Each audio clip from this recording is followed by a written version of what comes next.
Shalom. This week's Sedra is Sedra Veetchanan, Shabbos Nachamo. My son has many good qualities, many great qualities, but persistence is his finest character trait. When he hears the word no, he doesn't hear no, he hears it as not yet yes. When he asks for something and doesn't get an immediate yes, he steels himself for a protracted negotiation. I have many shortcomings, and one of them is a lack of patience with his constant requests for the same thing over and over.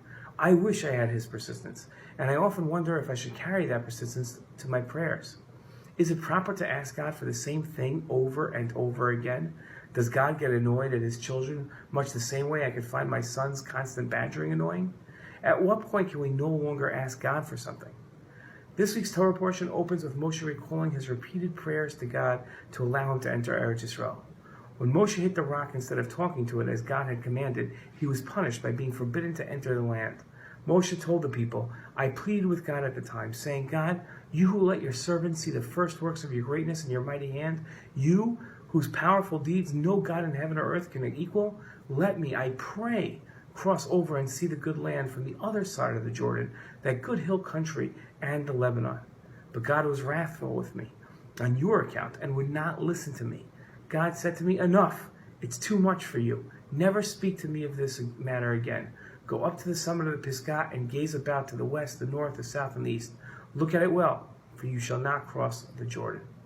In his commentary to Moshe's prayers, Rashi wrote, God told Moshe that his prayers were too much, meaning he had gone too far, because people should not say how harsh is the master, meaning God, and how obstinate and persistent is the student, meaning Moshe.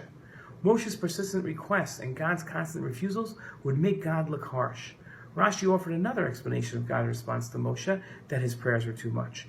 God told Moshe that more than entering Israel is reserved for you. There's great reward reserved for you in the world to come. Rashi's two explanations help us understand why God refused to answer Moshe's prayers. We are still left challenged whether it is proper to ask God for the same thing over and over. In his Laws of Prayer, Rambam wrote about how people prayed before the rabbis wrote a text called the Shemona Esrei. A person who is eloquent, the Rambam wrote, would offer many prayers and requests. A person who is inarticulate would speak as well as well as he could, and whenever he desired. Similarly, the number of prayers were dependent on each person's ability. Some would pray once a day, others several times. It seems from the Rambam that prayer doesn't have a limit, and God doesn't get annoyed at us for persistent requests. God told Moshe that his prayers were too much because, as Rashi explained, they were countering Moshe's goal of teaching the people about God's mercy.